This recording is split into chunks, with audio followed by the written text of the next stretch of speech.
No, not at all. Not at all. Not. Like I said, I mostly do production.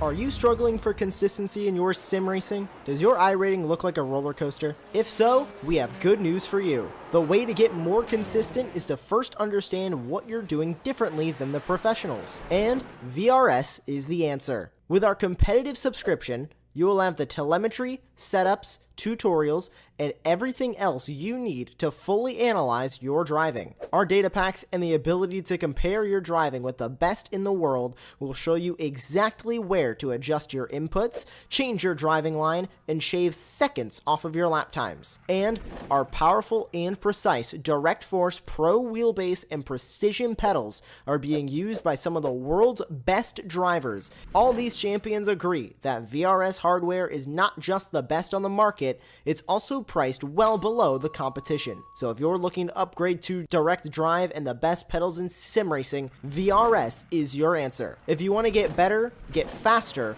and make it happen sooner rather than later, you owe it to yourself to find out why so many people are switching to VRS. You'll be so glad that you did. Visit www.virtualracingschool.com and learn why the best use VRS.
Hello, everyone, and welcome to Monticello Motor Club's Season 3 of its Esports Championship. Tonight, we are at the wonderful Road America out in Elkhart Lake, Wisconsin. It is a 4.048-mile, 14-turn permanent road course, and it features the kink, one of the fastest corners on any racetrack in North America. That's a total lie. It has some crazy elevation. It was repaved in 2023, and if anyone watches any racing, you'll know that the track became almost deadly that year. I raced on it. I can attest. Tonight we have me, Josh Green, and Demetrio Crawford back in the booth. Yeah, it's such a pleasure to be back here. I've been gone the whole season. I know some of you are so used to my voice, and not hearing it this season may have been a startling change, but we're back for this evening, Josh and I together. I guess we've done this a few times before, Josh, right? This isn't the first. We have, and let's just quickly chat through that qualifying order as we get going here on our pace lap. We've got Paul Barthelmes on the pole from Owen, dad and son. A 204.2, wow, a big margin, 0.6 to the good there for Paul in the Mustang, followed by Josh Jenny, an instructor, Sean McCullough, Andrew Barton, Jason Cohen, Mike Poe with Melissa alongside, Manny Tartaglione, William Farr, and Ian Barthelmes at the back without a qualifying time. So maybe some off tracks, maybe he just wanted to start at the back. Who's to say?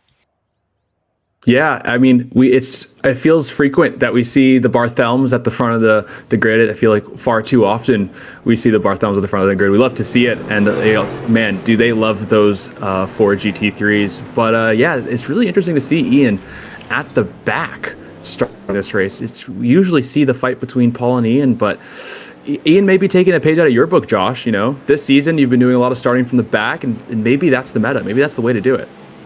Well, certainly he'll be one to watch to come through the field, but boy, do these GT3 cars look beautiful in the Wisconsin sun. We've got a great mix here.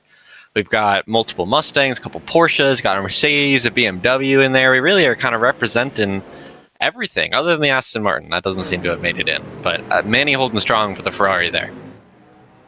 Yeah, usually we have to bet on Trent to show up in the Aston, but doesn't seem like Trent was available this Wednesday to make it happen. But still, we've got a pretty packed grid and lots of racing action. I know there will be lots of movement in this field because these racers are eager to get to the front, each and every one of them. And also, on top of that, I think the grid is really competitive across the board. It's really anybody's race.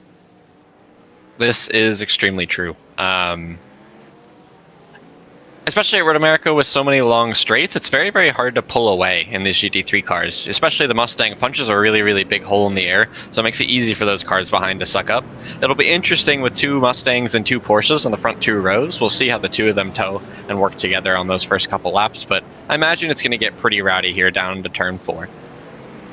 Yeah, and also I think one of the really cool things about Road America is that it really helps highlight and identify the strong suits and the pitfalls of each of the cars. Like, we'll see which cars are really fast in a straight line, and on top of that, we will see which cars are really good under braking and short, tight corners. But it'll be interesting to see which drivers are able to take the advantages of their car and really give it the beans to take it to the front. And I think these battles, especially through the pack, will be intense. That is for sure. I'm very excited to see it going. One little fun fact here about Road America as we roll through the carousel.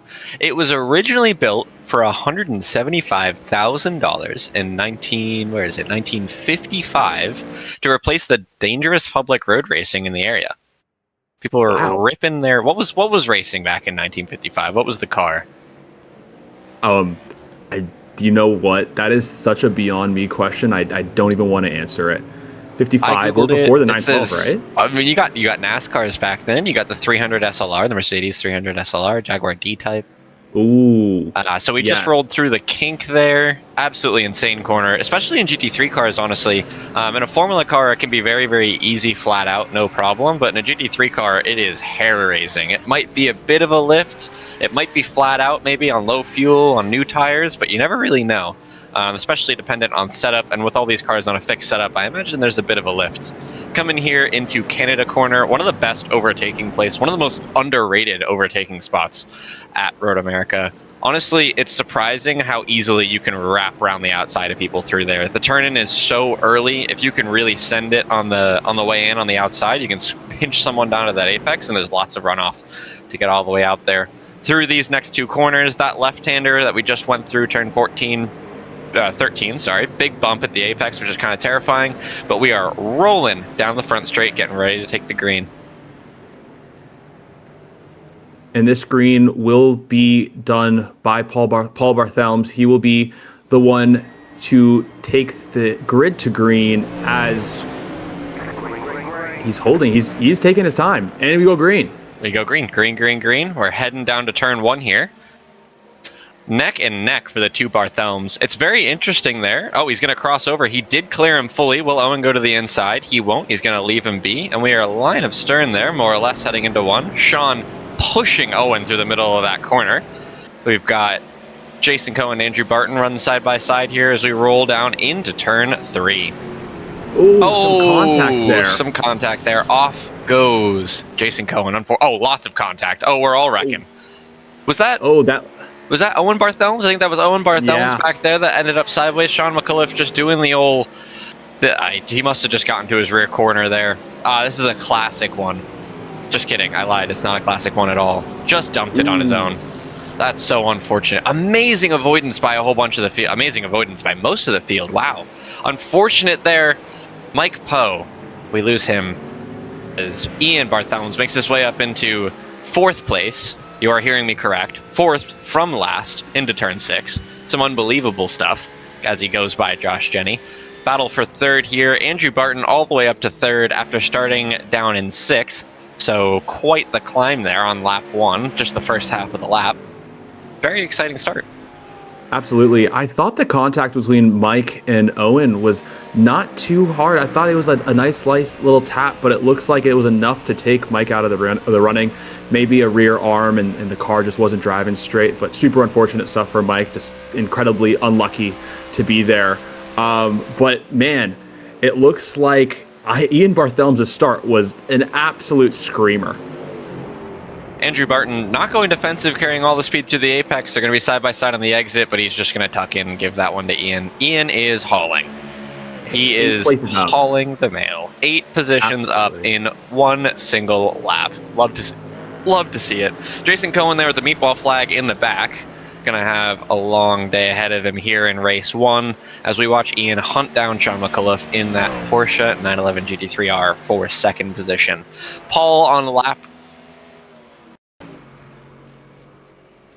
I think Jason was involved in that turn 1 incident. He got bounced into the side of, you can see the right side of the car already dragging all the way down to turn 4, 3-wheeling. So I think that happened much earlier in the lap, unfortunately, and we have maybe that front right wheel isn't quite so connected, but looks like he did end up going ahead and towing. Yeah, lap 1 there. Okay. So yeah, I think that was a consequence of the wheel not being quite so connected. At least not as connected as you would hope for it to be on a race car. Just want to talk about Paul Barthelmes there. A 4-second lead in 1 lap. That is pretty awesome. What a mega start for him. From pole, checks out. Everyone behind him wrecks. I mean, it's kind of the dream start to a race. Absolutely. All he's got to do is keep it on the track. But, Ian Barthelmes up 8 places since the start of this race. There is potential for him to reel it back. And if Paul gets a little too comfortable, we actually might see ourselves a race at the end. Oh, nothing's ever over when you got Ian back there hunting through the field in that Mustang as he drags the brakes onto the way into Carousel. Carousel is such an awesome corner as it dips down on the exit. The front picks up so much grip. You're going to get all that understeer and the aero wash and that turbulent air from the car ahead. Ian much better to that apex. He definitely has a run now. Sean going defensive. It gets very close there as we hustle down into Canada corner. Can he go around the outside like I talked about? He's pushing Sean into the middle of the corner. Will he get it done?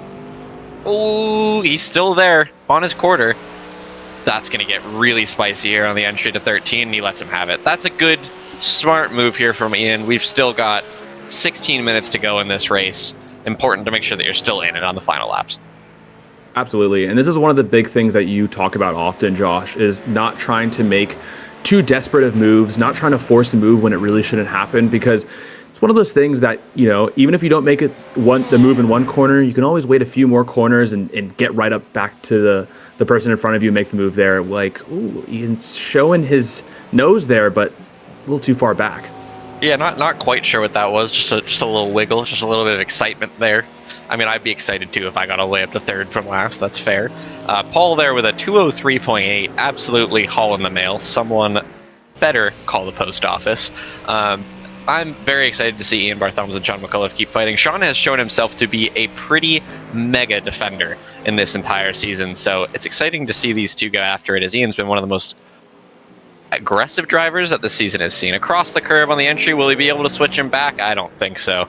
Very well done there from Sean. Ian's going to have to work hard to get this one done.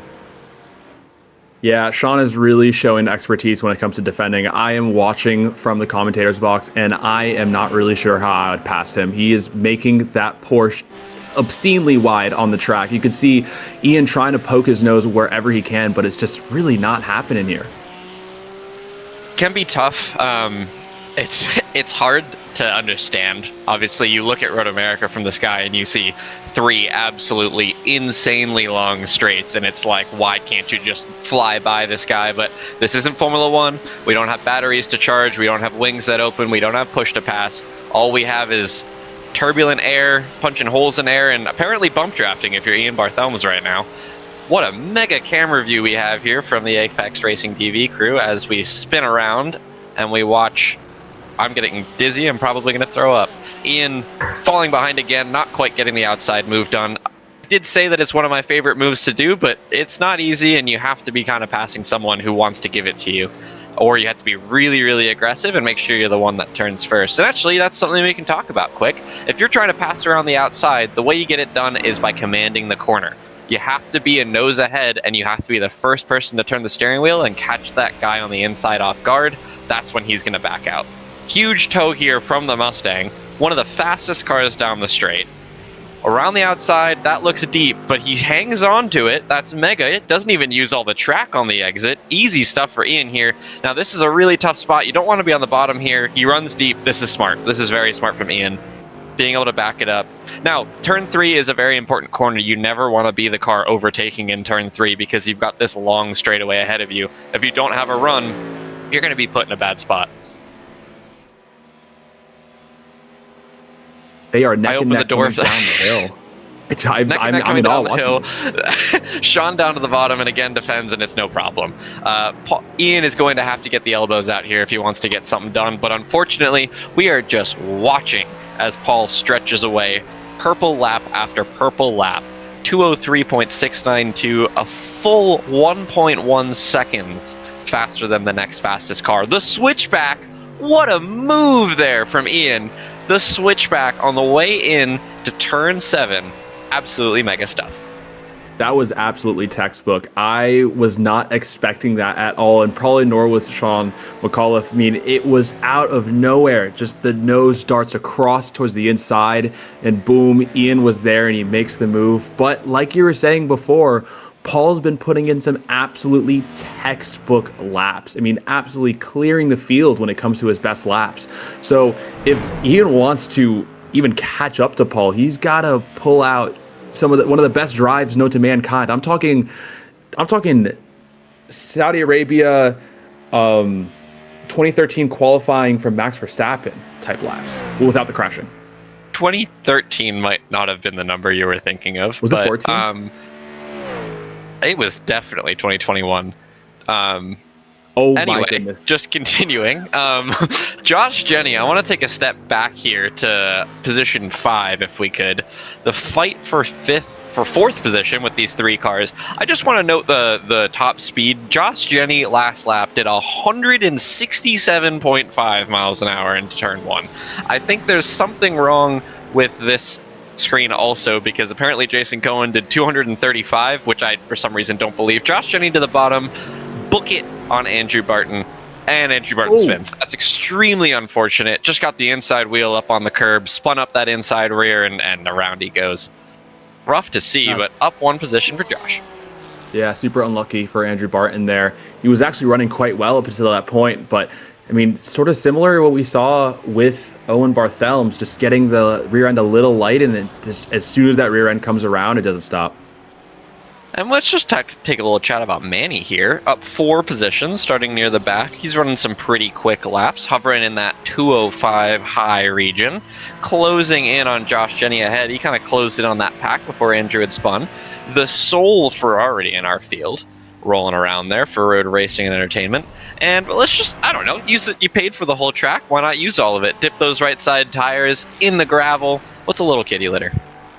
Absolutely. I mean, Manny up 4 places from the start, so really good run from him. This will be great for points in the season. And on top of that, as you were saying before, only Ferrari on the grid. And I think the Ferrari is not a bad choice, especially once you kind of get into the rhythm with it. That car is quick. And we're seeing his times get better and better throughout the session, which is great to see. I mean, his last lap is quite a bit faster than Josh Jenney and Sean McCullough. So there's potential that he can, find some really good laps here and potentially make a move on Josh Jenney by the end of this race. Definitely possible, but Josh Jenney, man, once Andrew Barton got out of the way, he has stretched his legs and pulled away. I'm not sure if he was just the cork in the bottle, but that gap has grown quite a lot. Up to 1.8 seconds just in the end of that lap, and these guys are in their own little pocket with a 5-second gap back to William Farr. We could take a jump back to Melissa here, someone that I've been working with a whole bunch personally on the sim, rolling around in that beautiful BMW M4 GT3 Evo, to whom I am a personal sponsor of, because boy do I love a BMW logo, as does Dimitra. Big fan.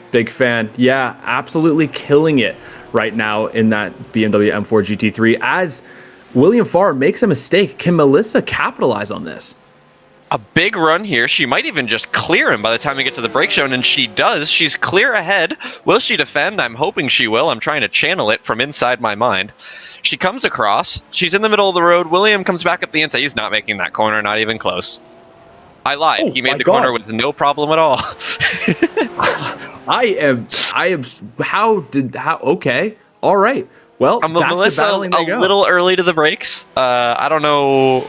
Wow, that was some absolutely amazing stuff from William Farr, but at the end of the day, he is an instructor, and all of our instructors are pretty dang amazing here at Monticello Motor Club, New York. Yeah, William Farr, I mean, I think he got super excited about how deep he could brake, and he was testing it there into that left-hander, went a bit wide there, but William Farr, what an ability to stop that car before going off into the barrier. That was truly something. Threw the old anchors on, but this is the closest battle on track here. I am just going to have a look up to Ian and Paul, keeping an eye on that gap, and it is not coming down. I mean, Paul is purple lap after purple lap, again purple last time by with a 203.5, Ian behind at a 203.8. A big slide there for Melissa, but that gap stays about the same. I think with a couple more mistakes from William Farr, she might be able to get to the back of him. Absolutely. I really think that Melissa's driving quite well behind William Farr. He's making a few mistakes here and there, but she's not doing the same thing. She's not following suit. She's quite focused on her own line and her own driving, which is fantastic to see here from the commentary box. I really do think we will have tons of action between these two over the course of the rest of this race, the next 7 minutes. Now, Road America is a very, very interesting circuit because as we look at many circuits, similar to, honestly, Monticello Motor Club is a great example where almost every single corner at our track is a compromise. If you guys have been to Monticello, which I'd assume you probably have, you go through turn 1, Montreal, and then you head into Patience, Prudence. All of these corners, one corner is a sacrifice for the next, is a sacrifice for the next, and for the next. And Road America is the total opposite. There is not a single corner that leads into another corner here, as William Farr goes a little defensive, Melissa a bit later on the brakes, but still just not quite close enough to get that done. As I was saying, Road America is just a bunch of single corners, right? Every single corner is totally separate, not a single compromise. You maximize every single corner. It's a very, very interesting circuit in that way, and there are almost none in America like that, which makes it, in my opinion, somewhat boring to drive alone, but extremely interesting to race because of how big the brake zones are, and off goes Melissa. Melissa holding on to it. Yes, all right. Luckily, keeping it the front of the car facing straight back onto the track. You know, a little bit of an off, but hopefully won't affect the time too much here. Looks like William Farr able to build a decent gap, though, almost 3 seconds. As we go into lap 7, who do we have here? We are just taking a look at Ian and Paul again. That gap is just not coming down. I mean, Paul is ripping around. Actually, that time Ian gained a second on Paul at a 2:03.4 versus a 2:04.4. So the gap maybe will begin closing, which is quite interesting. Or 2:04.3. I don't know. I'm going to stop looking at the timing sheet. Ian's doing a fantastic job trying to close that gap, but it is staying steady. Paul has his foot down the pedal to the metal, and I mean, he's showing why he qualified on pole. That 9.5 second after he cleared Sean McAuliffe has really not changed, and he is using every inch of road and more trying to make a change here, but it's just not coming together. Yeah, I mean, at this point, it really just feels like Ian is trying his very best. And I must say, Paul and Ian's times are nearly identical. Last lap was within 200ths of one another. You can just sort of see as we go through the sectors, I mean, their sectors just go back and forth. One's faster in one sector, then one's faster in the other sector, and it kind of just keeps averaging out to about the same. And I mean, look, two brothers driving the same exact car. It's not terribly surprising that they'll really be on very equal levels. But I mean, it will be interesting to see in race 2 once hopefully Ian and Paul are quite close together starting the race. Maybe there will be some real action there. Now that Andrew Barton has gotten himself back facing forward after that little spin, he is ripping. Low 205s here. He is closing on the cars ahead by multiple seconds a lap. I think we're going to start to see him battle his way back through the field down to P7 here, but I don't know. Maybe P5 is on the cards. I think that could potentially be in the window if he keeps driving how he is. I love that gradient he's got going on there, the little purple to red. It's pretty cool. Yeah, well, cool. It looks like it also matches his helmet. But yeah, we've got to say, Andrew Barton, as his car has kind of gotten warmer and warmer, he's really started to find his footing. And as Josh said, he's running a best lap comparable to those running at the front. A 2:05.387 on that last lap. So he definitely, at this rate, will catch up to Melissa Barthelmes as long as he keeps the car on track. Not to commentators curse it, but some really great driving from him. So given Dimitro's comment there, we can all watch as Andrew Barton flies off the racing circuit with that wonderful commentator's curse put on him. We're going to cross our finger. I'm going to cross my fingers that he makes it to the end, but I also don't want him to beat Melissa, so that's on me. I'm a paid actor for Melissa, so it's his own situation. But it's been a really fantastic race so far. Let's talk a little bit about that Ford Mustang. It was a new car a couple years ago, and it was newly added to iRacing towards the end of last year, and it's very cool. It's a big car. Their most recent Evo package, all of the guys in IMSA, Gradient Racing, and at the factory program have been saying lots of really positive things. It's been awesome to see this car start to battle its way towards the front with some very interesting strategy calls from a couple friends that I know on those boxes. But they have a very fantastic program in the States. It's been really cool to see what they've done with some young up-and-coming drivers and with their Mustang Challenge series. So excited to see what this program continues to produce throughout the future. Yeah, I mean, the Ford is obviously one of the cars of choice, just behind the Porsche maybe, here at least with the Monticello Esports series. But yeah, it's quite interesting to see how quick these Fords have been this today. We're really seeing some great driving and consistent driving out of a lot of the drivers of the Fords, which may be a testament to the consistency of the car. And as we say that, Manny Tartaglione is off the track backwards. Where is this? Turn 3? He must have had another incident earlier on because he was not there before. Oh, he's in the final corner.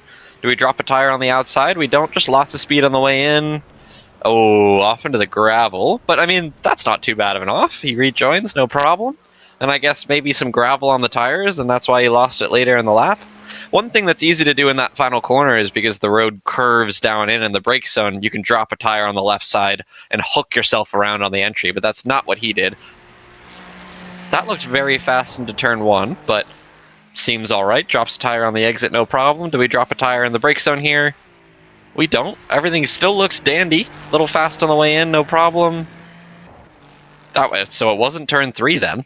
All right, now I'm just straight up confused. I don't even know where he went off. It's a great looking Ferrari. I'm happy to watch it just pound around here. Down to turn 4.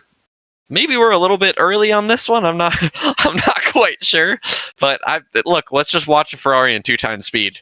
Look at Manny. I mean, imagine if Manny could drive at this speed in real time. Can we talk about that for a second? Like, he'd be doing like 140s. This would be IndyCar times. I'm timing this on the stopwatch right now. He's ripping.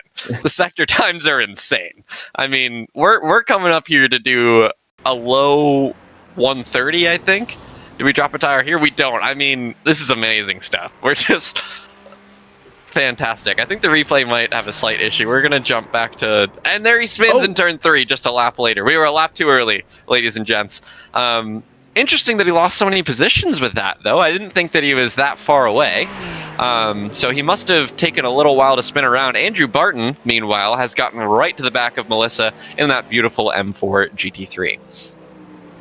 Man, I mean, first of all, the driving, that super fast driving. Dude. Oh, my God. Oh, no. Dimitro, why'd you have to say anything? Why did you have to put that out into the world? It was going so well for him. I try my best to make these interesting. Paul Barthelmes to the line. I mean, a flawless drive. A little bit of a chink in the armor there as we came to the line. Ian took about a second out in those last couple laps, but man, he is going to be hard to beat in race 2 here. Paul from Ian, a Barthelmes 1-2. Nothing we haven't seen before. Absolutely. And 7 seconds down the road from Ian, I mean, the gap that Ian was able to build is absolutely fantastic. But Sean McCullough putting in a great effort, finishing in front of Josh Jenney and in front of William Farr, who seems to be, I mean, man, that pack as well, really just quite up the road. William Farr, though, wrapping up the top 5, and Melissa Barthelmes able to hold on to that 6th position as she crosses the line. Absolutely fantastic drive from her as we turn back to Andrew Barton playing in the gravel coming out of that final corner. I know that he will hope to put together maybe a little bit more of a consistent race going into race 2, but as we saw with his lap times, he's definitely got it in the tank. And coming into the fast kink we have here, Manny Tartaglione and Owen Barthelmes. Wow, Andrew Barton putting on a show for us. But Manny Tartaglione and Owen Barthelmes within a second of one another. Manny's off. A big run here. Will he leave room? He won't. We're 4 off in the dirt. He clears him by the apex of 13. Owen, what a mega move there. Coming to the line, final lap. Takes advantage of a mistake from the car ahead, crosses over, gets the job done. That was some beautiful stuff there from the number 5 Mustang. Owen's an absolute menace there. He saw the gap on the right-hand side, and he was like, you know what? I'm gonna go for it. And he absolutely did. He absolutely killed it, got in front of Manny Tartaglione and cleared him. I mean, Manny came across the track and managed to somehow not clip Owen there. What a move. Glad we got that on stream. Yeah, that was quite impressive. All right, so race 1. We've got Paul from Ian with that 8-second gap that was really grown on the first couple laps. But I think we're going to see Ian and Paul in a big battle in race 2. Followed by Sean McCullough, another 8 seconds back. Ian just had the pace on him, no problem. Behind him, Josh Jenney. He must have closed that gap towards the end of the race, down to 4 seconds, followed by William Farr, Melissa Barthelmes in the BMW, Andrew Barton, Owen Barthelmes, Manny Tartaglione, Jason Cohen, and Mike Poe with that incident on lap 1. It's a long lap here at Road America, and that is why we are doing only like 10 laps in these 20-minute races. Yeah, super unfortunate stuff for Mike Poe. I know that he is going to want to make up for this in race 2. And as you said, Josh Jenney really able to put it together there in the latter part of the race. And I think he was catching back up to Sean McCullough there towards the end. Yeah, I think he might have been closing down. With the timing on, it's hard to tell, but the 2 Porsches they looked pretty strong, but I don't know if they have anything for those 2 Ford Mustangs leading the way into turn 1. Absolutely, yeah. I think Paul and Ian, those are the drivers to beat, and I think that it will be an absolutely incredible battle between the 2. But Josh, I think from your perspective, now that we've been able to watch the first race, what are some notes and some things that you think some of the drivers maybe could improve on in race 2? Well, let's just start with some notes. Number 1, Sean McCullough, still an absolutely amazing defensive driver, making Ian work for it across 3 laps at one of hardest tracks to defend at on the calendar.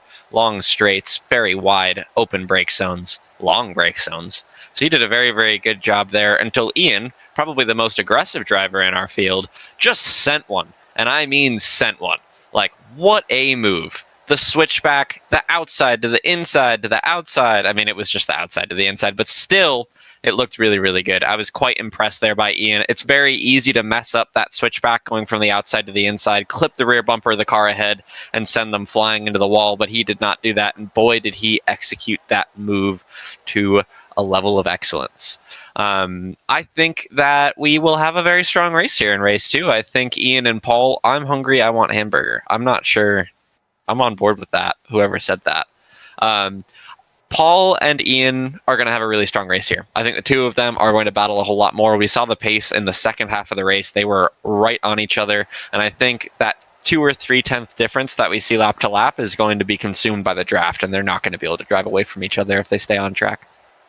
Yeah, absolutely. I hope so. But I think the biggest thing here is going to come down to mentality. I think both drivers are just as capable to win the race, but it will come down to who won't drive in their mirrors and will keep the coolest and levelest head as they sort of navigate Road America. Because I think one of the things about Road America that I see quite often, and even for my own driving, is that, you know, these long straightaways, you kind of sometimes forget you sort of jump out of the flow. You're just so used to kind of keeping your hands straight or looking in the mirror for the driver that as you come into that next section, you're like, oh my God, I need to now sort of get back into that flow of going through these corners. And it's easy to get caught out by missing a brake zone or braking too early and giving an opportunity to the driver behind you. Certainly. I mean, also a good question that Road America poses often is, do you want to be the guy leading on the last lap? Like, do you want to lead on the way into turn 1 on the final lap with that massive long straight all the way down to turn 4? Do you want to lead in turn 4 with the massive straight from the carousel all the way down to Canada Corner? You know, with the draft here, it's hard to be guaranteed that you're going to lead for a whole straightaway if you've got a fast car behind with a run. So exits are key. I mean, exits at every racetrack are key, but if you can always get the exits and have a run with 2 equal cars, it's going to be a very, very tight battle for the 2 of them. Looking back to the field, Owen there, after getting hit towards the start, down in, I can't count particularly well, 1, 2, 3, 4, 5, 6, 7, 8, 9, 10th. We're going to see him climb through the field after starting P2. I think we'll see him up towards the top 5 quite quickly here. So I'm very, very excited to see him attack. Question 1, who do you think will win Heat 2? This is a great question. Personally, I am on the Ian Barthelmess bandwagon. The way that he navigated through the field from last to second, I think that kind of sets the tone. You know, I think mentally he's there, he's ready to battle. And for someone like Paul, he was just playing up at the front. You know, he's maybe not in that mindset to get his elbows out and get to racing. Well, I'm going to throw one out of left field here. I want a Mike Poe top 3. We're going to get a Mike Poe top 3. I hope Mike's watching. This is a big statement. I believe in a Mike Poe top 3. That's what it's all about. What's your favorite ice cream? Favorite ice cream? Dude, cookies and cream. Come on now. You know, simple as that. That's slightly disappointing. Josh, if you have one better, I'm here to listen. It's coffee chocolate chip. We got cars gridding. It's happening. We're about to go motor racing again here for a second time. We've got the 2 brothers starting on the front row. I mean, it's all about, so far this entire, honestly, for a lot of this season, it's been a Barthelmess lineage-related front row of Mustangs, of American-built motor racing vehicles, other than when they're Japanese-built motor racing vehicles. What is a kilometer? That's a great question. I've never heard of that. How many sandwiches can fit in a kilometer? It's a great question. I don't know. But I know how many sandwiches can fit in a mile. That is okay. Never heard of a kilometer, never will. But yeah, for these Ford Mustangs, these things, obviously operated by the Barthelmess brothers, I can imagine that Ford's paying them a lot of money this season with how often they're at the front of the grid. I mean, we should also talk about the leader right now of the field, that beautiful Ford Mustang FR 500. Racing in the Skip Barber Race Series in iRacing currently, or one of the Skip Barber Race Series, and also in the Production Challenge. What an interesting little car. Okay, well, Matt likes Ian's livery more. That's whatever. I guess that is what it is. Apparently there's attitude there. That's fine. Whatever. I like Owen's livery more. So I think they're both pretty cool. I think Paul's is pretty cool. Actually, I think the coolest livery on the grid is Melissa's. I mean, partially because it's on the BMW, but I would agree. Can we? Yeah, let's get a good look at that M4 GT3. What's it say on the side there? I can't see it. Does it say Jinx on it? No, I don't think so. I think it's some branding. Well, Melissa's real life racing cars do say Jinx on the side as well. Dano design, but that's a real life car. Just because I know Ribeiras on the side, but that's very, very cool.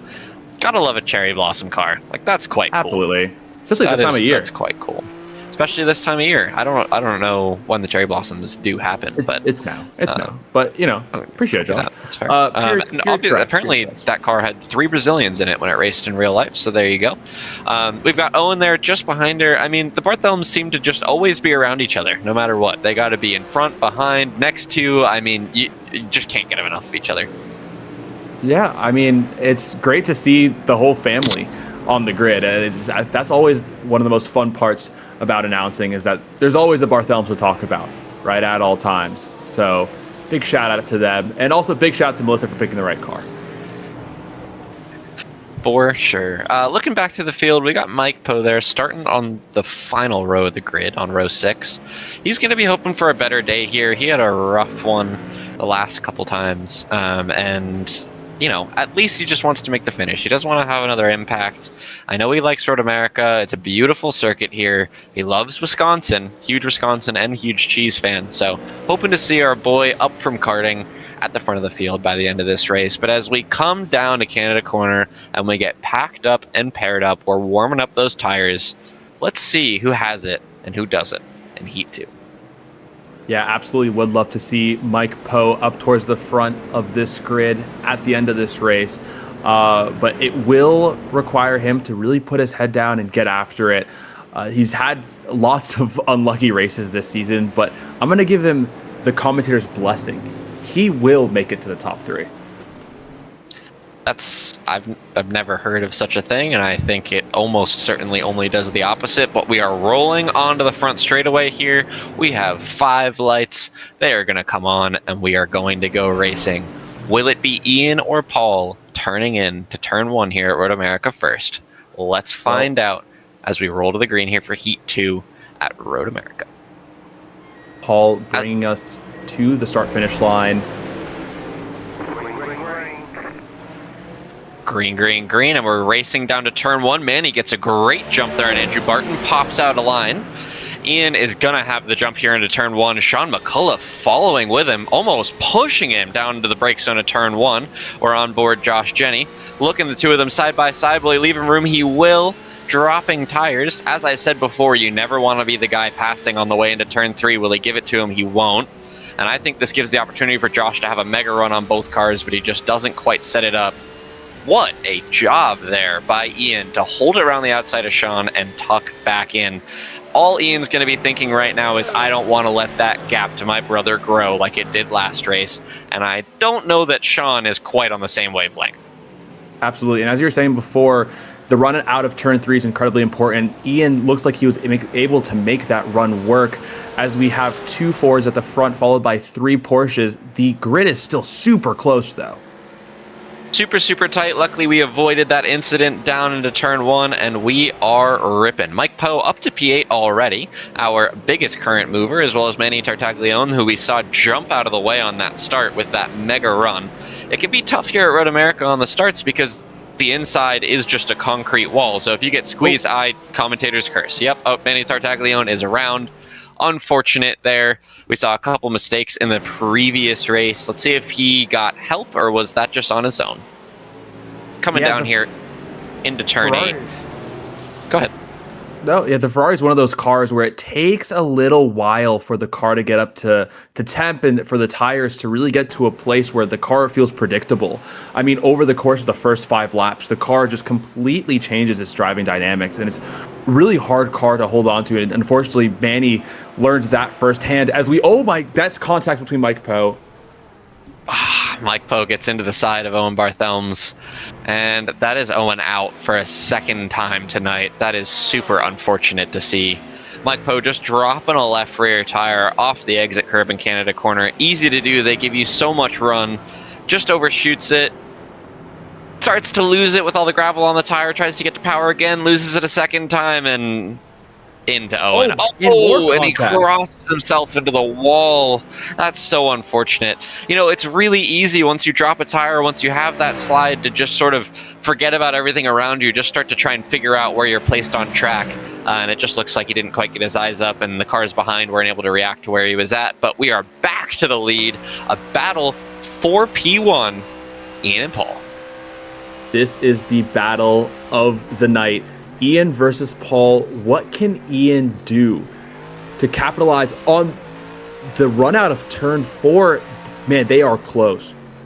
I was going to say Paul was definitely deep there on the way into 4, but Ian knows how to get that cross back, but it's very, very tough on the run up to 5, just with it being uphill and with the run being so short. It's hard to get much overlap, and the brake zone's not big enough to get anything done. It's a place where you see a lot of accidental pit maneuvers, if I'll be honest. These two cars are running well, but just to note there, Sean McAuliffe and Josh Jennings are not far behind. They are not losing a whole lot of ground, both within about a second on that first lap, and not falling back too hard. As we noted in the previous race, Josh Jennings seems to have found his stride come the end of the previous race and heading into this stint, closing that gap to Sean McAuliffe by quite a bit. If you remember race 1, he couldn't even hang on to the back of him, but now this is a fight. Absolutely. I feel like Sean McAuliffe and Josh Jennings are taking their time. They know that these two brothers are going to be fighting tooth and nail to try to get to the first position, and they will constantly be slowing each other down. I think Sean McAuliffe, obviously very cool head on his shoulders. He's watching from afar, and so is Josh Jennings. I think that they'll be able to capitalize. It looks like Paul is starting to make some mistakes, as we see here that William Farr going a little wide. Andrew Barton and William Farr absolutely side-by-side contact in a straight line as they go across the start-finish line. This will be very interesting to see. They are getting aggressive. Touching doors the whole way down the straight. I mean, if that isn't a message of intent, I don't know what is. And there it is. It was going to end like that, unfortunately. Yep. What a slide. Are we in Formula Drift or are we GT3 racing? Both cars back on the road. Beautiful stuff. Unbelievable. I mean, look, let's just talk about our members, our instructors, some of the best drivers there's ever been. Hold on, he's going to bring it back. He's going to bring it back, and it's no problem. See, best drivers there's ever been. That was quite the save from both drivers. Maybe just, I don't know who was overdoing it, who wasn't, but the two of them just driving at each other a little bit too much on the straights. We do like them keeping it close, but this was a little too close for comfort. Yeah, just bumping into the side of him, and I mean, I guess the tarmac really saved them. They hooked it up on the gravel, and away they go. Yeah, I mean, Andrew Barton feels like he may have overdone how wide he could open up the corner, and obviously, unfortunately, the contact resulted. But man, I actually have a phone call right now from Formula Drift. They want to talk to him. It's true. They've been calling. Same with Team Penske. I've been watching this race as well, and Paul and Ian are both going to have contracts come the end of Heat 2. And it's still a strong race here at the front. I mean, honestly, there's a lot of small gaps here on this timing screen. We've got Manny and Mike Poe right up together, Andrew Barton and Melissa, Josh Jennings and Sean, and Ian and Paul. We've got fights all throughout our order. If I were in Paul's shoes right now, honestly, any of the front of those two car packs, the thing you have to do is you have to race like there's no one behind you, right?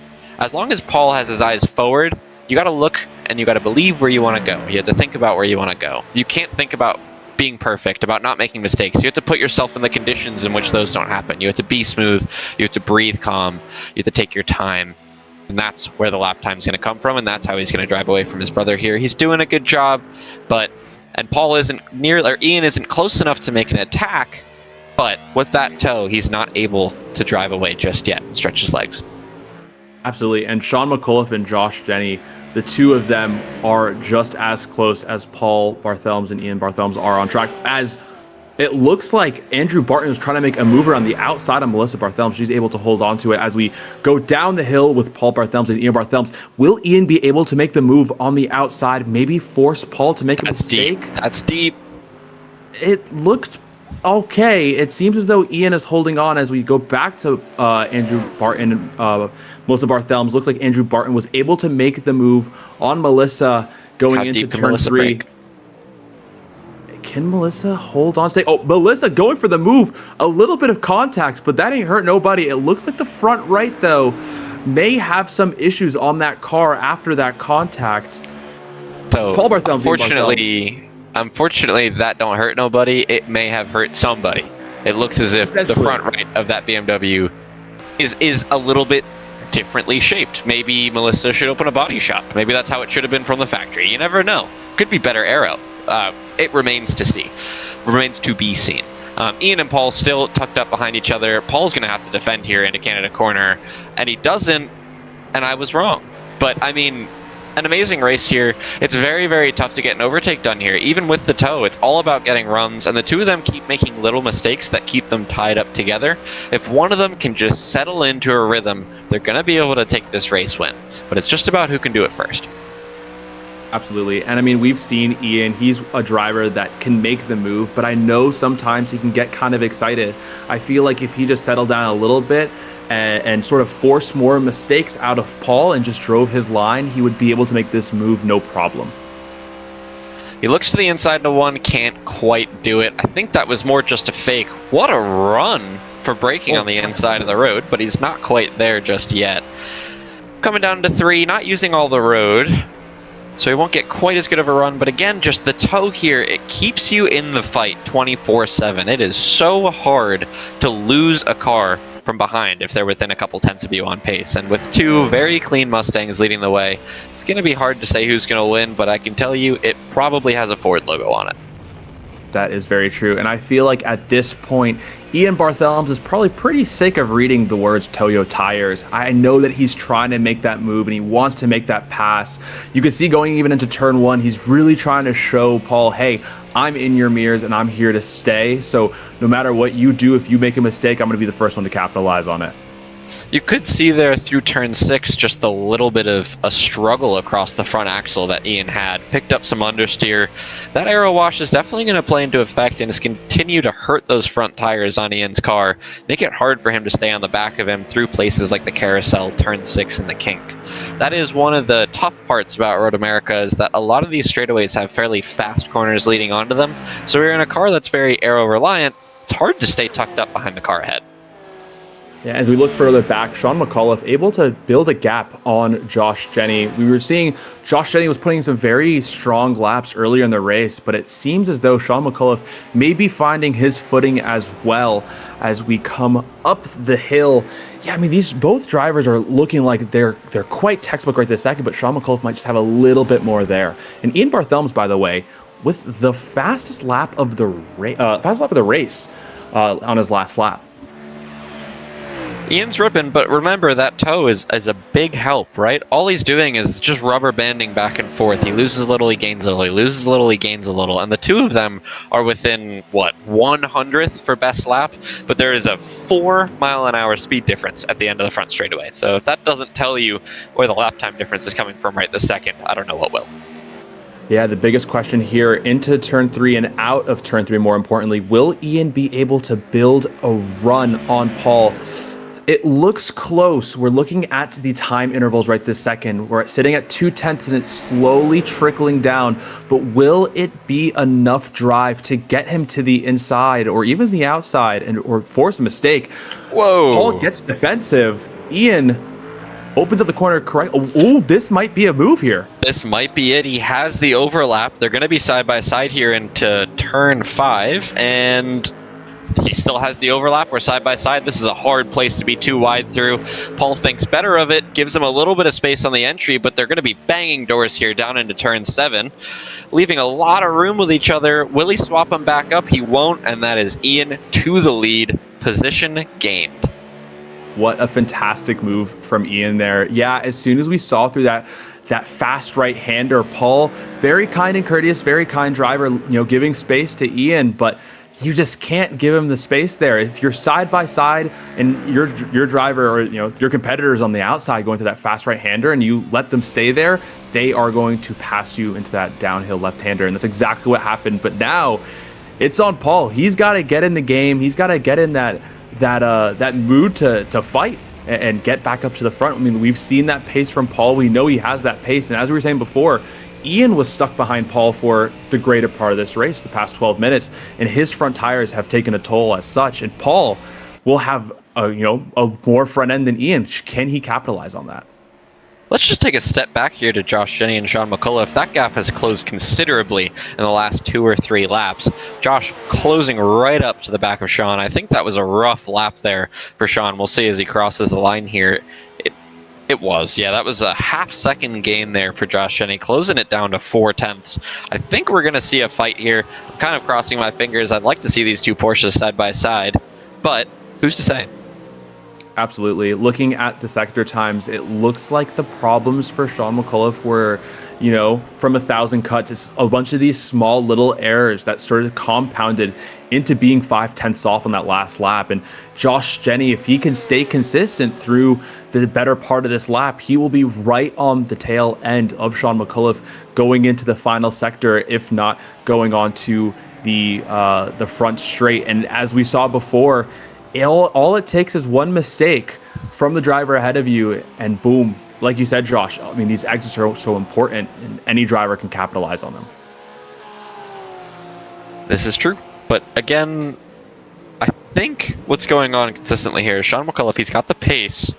He settles into a rhythm. He starts to drive away. He makes a mistake. He breaks out of that rhythm, and up comes Josh Jenney. So we just need Josh to find that 2 or 3 tenths more to be able to match him and then be able to capitalize on one of those mistakes. The leaders are still staying nice and tight together, but let's jump way further back here. Mike Poe to the back of Owen Barthelms. Now, these two have seen each other probably more than they would have liked to, and they're two different manufacturer, but most certainly extremely chrome vehicles.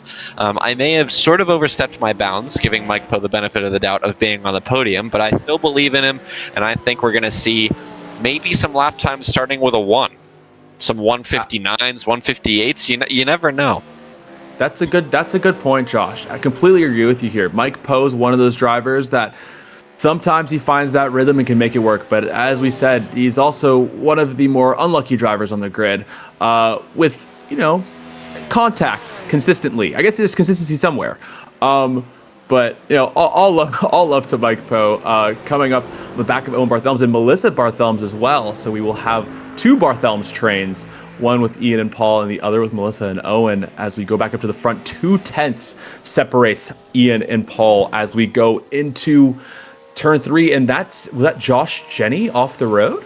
That was Sean McCullough off the road. 2 P3 on to the podium for Josh Jenney. Maybe he looks, maybe he doesn't. Sean McCullough just outbreaks himself, and off the road he goes. Just deep in there, very fast on the entry. Yeah, it looks like Sean McCullough grabbed a little bit of the grass on entry, and it just put the rear end out a little bit and caught him off guard as contact between Owen and Melissa Barthelms. That is not a good look. That's not ideal. Husband and wife impact. You hate to see it, but I mean, it happens. Look, it happens. I'm sure it wasn't malicious. No one means to do it. Owen's coming down the straightaway on the right side. Melissa drives him into the grass, turns in like he's not there, and there's some contact. That's unfortunate. That's super unfortunate. Look, I love to see Melissa getting aggressive there. I love to see her defending hard. I love to see her pushing him to the limit. Who cares who it is? Defend for your life. But maybe just a little bit too much there. Owen trying to get the move done. There was a bit of overlap. I don't know. That's maybe 60-40. Some on Melissa, some on Owen. I don't think that's anyone's specific fault. Absolutely. Watching now back up to the front with Ian Paul Barthelmes. I think we're still on a replay right this second, but they are within 0.3 of one another. This is one of the better battles. I mean, obviously it is for the first place, but this is just some great racing between the two of them.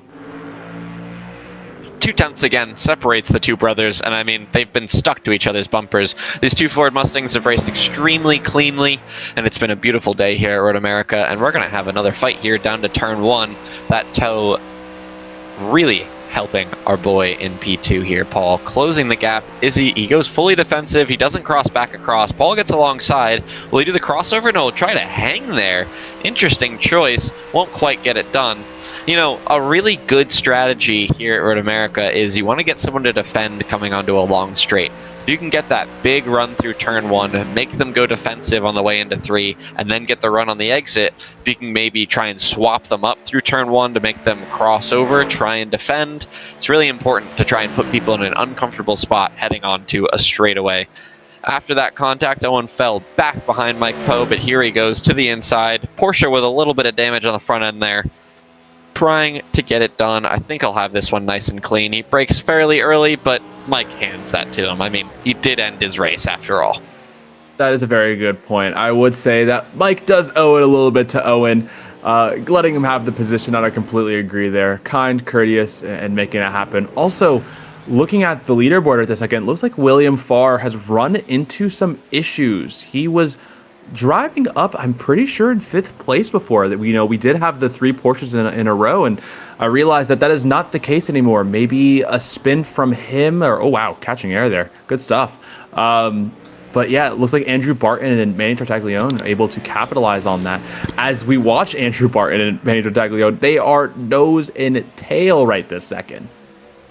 Fighting on the way down into turn 7. That Ferrari is looking very good after that sort of uncomfortable first lap. It has been a fantastic recovery. Up to P6, up 3 positions from where he started despite the spin. So he is well on his way. He's got some mega pace.